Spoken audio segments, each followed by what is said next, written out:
আসসালামু আলাইকুম। আমি ইমতিয়াক নোবেল আপনাদের পাশে আছি। আমি ইমতিয়াক নোবেল আপনাদেরকে আজকে শোনাবো বরিশাল বিয়ে পুষ্করিণীর পাড়ের সৌন্দর্য এবং বরিশালের সৌন্দর্য। বরিশালের পাশের যে পার্ক আছে বিয়ে পুষ্করিণীর পাড়ে, ওই পার্ক নিয়ে কিছু সম্পর্কে আমি একজন মানুষের সাথে কথা বলবো। আমি কথা বলে জানতে পারবো যে বরিশালের সৌন্দর্য এবং বরিশালের এই পার্কের সৌন্দর্য মানুষ কেন আসে, কী কারণে আসে, কী সৌন্দর্য উপভোগ করতে আসে, কী কারণে সময় কাটাতে আসে, এ নিয়ে কথা বলবো। কথাগুলো অবশ্যই শুনবেন। ধন্যবাদ। আসসালামু আলাইকুম। ভালো আছেন ভাই? জি আলহামদুলিল্লাহ, আমি অনেক ভালো আছি। আমি বলতেছি ইমতিয়াক নোবেল, আমার একটা নিজস্ব পেজ আছে, তাই জন্য আপনাকে কিছু প্রশ্ন করব, দয়া করে উত্তর দিবেন। চেষ্টা করুন। সো ভাইয়া, আপনার কাছে পড়াশোনার শেষে সন্ধ্যায় বরিশালটাকে কিভাবে আপনি উপভোগ করেন আর কি? লেখাপড়াটা হচ্ছে গিয়ে সকাল থেকেই শুরু হয়। জি জি। সকাল থেকে শুরু হওয়ার পর থেকে প্রায় দুপুর পর্যন্ত এই কার্যক্রমটা চলে। দুপুরের পর থেকে যদি কারো ল্যাব থাকে বা হচ্ছে প্রাইভেট থাকে, এই কার্যক্রমটা হচ্ছে বিকাল থেকে শুরু হয়ে যায়। সন্ধ্যার পর থেকে প্রায় 85 থেকে 90% শিক্ষার্থীরাই এক রকমের মুক্ত বাসা, এক রকমের ফ্রি থাকে। এরপরে এই যে সারাদিনে যে পড়ালেখার মাঝখানে যে চিত্তের যে বিনোদনটা, আনন্দটা, একটা বোরিং যে বিষয়টা রয়েছে, সেই বোরিংটাকে কাটানোর জন্য বিভিন্ন জায়গাতে গিয়ে কিন্তু শিক্ষার্থীরা এবং কর্মজীবী যারা রয়েছেন তারা কিন্তু গিয়ে কিছুটা স্বাধীনতা মনোভাব, এক রকমের সেই বোরিংটাকে শেষ করার জন্য হাঁপ ছেড়ে বাঁচার একটা বিষয় তারা খুঁজে। সেখানে আমি আমার নিজের কথাই বলি। ইউনিভার্সিটিটা হচ্ছে গিয়ে সকালে শুরু হয় আমার, প্রায় 2টা পর্যন্ত সেই কার্যক্রমটা চলে। আমার বরিশাল ফিরতে ফিরতে প্রায় 4টা বাজে।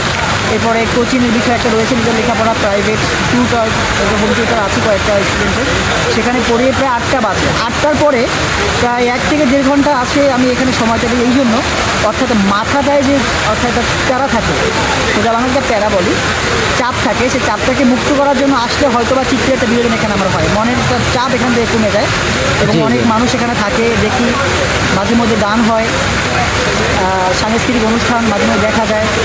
বিভিন্ন মানুষের যে একটা আনাগোনা, এই আনাগোনা দেখে মনের ভিতরে একটা আনন্দ পরিস্ফুটিত হয়, যার কারণে এই যে চাপটা এখান থেকে কিছুটা মুক্তি পায়। এই জন্যই, শুধু আমার কথা না, এখানে আমি দেখেছি যে আজকে বরিশাল বিশ্ববিদ্যালয়ের স্টুডেন্ট আছেন, আপনি দেখার চেষ্টা করেন ওই যে কর্নারটা আমার হাতের ডান দিকে, রিকোয়েস্ট করবো দেখানোর জন্য। ওখানে কিন্তু প্রায় 4-5 জন বরিশাল ইউনিভার্সিটির স্টুডেন্ট রয়েছেন, তারাও কিন্তু ল্যাব শেষ করেছেন। অনেক স্টুডেন্টের হোম টিউটার রয়েছেন, তারাও কিন্তু এসে একটু আড্ডা দেওয়ার জন্য। এই আড্ডাটার মেন বিষয়টা হয়েছে সারাদিনের যে কর্মযোগ্যতা, সেই কর্মযোগ্যতার মাঝখানে যে ফ্রি সময়টা, এই সন্ধ্যায় নিজেকে একটু চেনার জন্য, নিজেকে একটু সময় দেওয়ার জন্য, যে সময়টা দিয়ে অন্তত মাথার চাপটাকে কমানো, মনটাকে একটু ফ্রি করা। এই জন্যই হচ্ছে এই বিবির পাড়ে আইসা মানুষ বসে, কথাবার্তা বলে, মনটাকে একটু হালকা করে তারপর গৃহে আবার ফিরে যায়, পরবর্তী দিনের জন্য আবার কর্ম শুরু হয়ে যায়। এই একটা কর্মযোগ এখানে চলে। আর আমি যেখানে আছি এটা হচ্ছে বিবি পুষ্করিণীর পাড়ে। এটা হচ্ছে আওয়ামী লীগ সরকার এটা বানিয়ে দিয়েছে। এখন যারা প্রশাসনের হাতে রয়েছে, সন্ধ্যা 6টাতে হচ্ছে এর গেটটা উন্মোচন করা হয় এবং রাত 10টাতে হচ্ছে আটকে দেওয়া হয়। এই যে 7, 8, 9, 10, 4 ঘন্টার যে একটা সময়, এখানে প্রায় মাঝে মধ্যে পাও ফেলা জায়গা হয় না। এত স্টুডেন্ট, এত কর্মজীবী মানুষ, ছোটো থেকে বাচ্চা, কী বলবো, যুবকের ওভার পর্যন্ত, বাচ্চা কচিকাতা সবাই এখানে আছে। সবার ভিতরে যে একটা রকমের ভালোবাসা, উচ্ছ্বাসা, উৎকণ্ঠা, এই বিষয়টা কিন্তু এইখানে এসে পাওয়া যায়। পাশে একটা ঝর্ণা রয়েছে, দেখে মনে হচ্ছে যে একটা পানিটাকে উপর থেকে সুইমিং করে আবার নিচে নেওয়া হচ্ছে। এই যে একটা দৃশ্যর দিকে তাকালে মনের একটা খোরাক এখান থেকে পূরণ হয়। এই মনের খোরাকটা পূরণ করার জন্য, নিজেকে চেনার জন্য, নিজেকে সময় দেওয়ার জন্য, চাপমুক্ত হওয়ার জন্য, মনটাকে একটু হালকা করার জন্য আমি শিক্ষার্থী সহ বিভিন্ন কর্মজীবী মানুষরা এখানে আসে। এই বিষয়টার জন্যই হচ্ছে এখানে আসাটা। আচ্ছা, আপনার কাছে আরেকটা প্রশ্ন ছিল। আমাদের এই বরিশালের জেলার বিবির পুষ্করিণী আমরা যাকে চিনি, এটার যে সৌন্দর্য, এটা নিয়ে আপনার কি মন্তব্য থাকবে আর কি? অবশ্যই, আমি যদি একটু আপনার কথাটাকে পিছন থেকে নিয়ে যাই, 2012 সালে যখন শওকত হোসেন হিরণ সাহেব, তিনি হচ্ছেন বরিশালের মেয়র ছিলেন। তারপরে 2017-18 তিনি ওখানে 2বার মেয়র হন। তার যিনি সহধর্মিণী ছিলেন, তিনি হচ্ছেন জাতীয় সংসদে 5 আসনের, বরিশাল 5 আসনকে নেতৃত্ব দিয়েছিলেন, সংসদ সদস্য ছিলেন।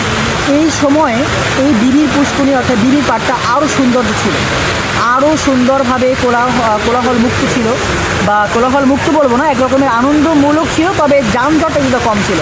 কিন্তু 2024 এবং 25-এ এসে দেখা যাচ্ছে যে ফাস্টফুডের দোকানটা হওয়ার কারণে বিবির পাড়ের যে আনন্দটা, দাঁড়ানোর যে একটা উন্মুখতা, এটা কিন্তু কিছুটা কমে যাচ্ছে। মানুষ আসতে পারতেছে না, গাড়ি ঢুকাতে পারতেছে না।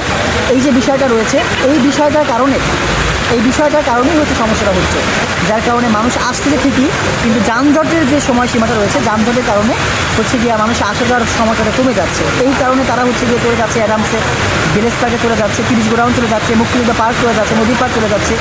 কিন্তু এইখানে যে একটা ভাবমূর্তি রয়েছে, ভালোবাসার যে স্থান রয়েছে, দর্শনের যে একটা বিষয় রয়েছে, এটি কিন্তু মানুষটা হারিয়ে যাচ্ছে একটাই কারণে, এই যানজট এবং ফাস্টফুডের দোকানগুলোর কারণে। আমি তাদেরকেও দোষ দিচ্ছি না, অবশ্যই কর্ম আছে, তারা কর্ম করবে।